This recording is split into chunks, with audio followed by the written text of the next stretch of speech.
Tips for repairing a leaking copper water pipe. You can easily fix a leaking copper pipe with a repair sleeve. You'll only have to cut out the affected pipe section and solder the gap with a repair sleeve. You'll need the following tools and materials for the repair project: propane torch tuber cutter, solder, emery cloth wire brush, flux paste, sweat coupling. Here's how to repair a copper supply pipe to stop a leak. Cutting the pipe and soldering a new pipe coupling. Copper pipes are prone to leakage when they corrode or burst upon freezing. Luckily, it's possible to fix the leakage. In case the leakage is a pinhole leak that measures less than ½ an inch, then you'll need to cut the pipe for repair. You can fix the leak by cutting out the leaking pipe section and soldering it with a regular pipe coupling. If you're repairing longer pipe sections, then you should use a new sweat coupling.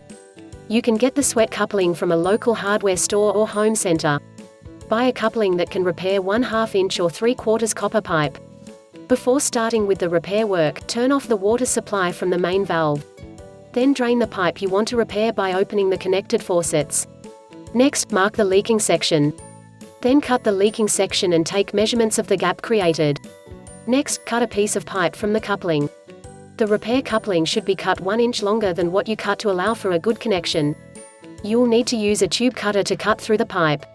You should smoothen the rough edges of the repair coupling you just cut.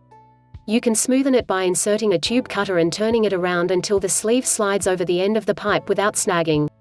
Then clean the interior edges of the sleeve using a wire brush. Once done, you can start soldering. To get the best results when soldering, you'll need to ensure the pipe is dry inside and outside. You can stuff a cotton cloth in each end of the pipe to absorb water dribbles before soldering. Keep the faucet above the level you're repairing open to avoid pressure buildup and dribbling as you do the repair.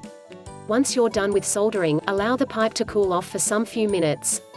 Then turn on the water supply and check keenly for any leakage.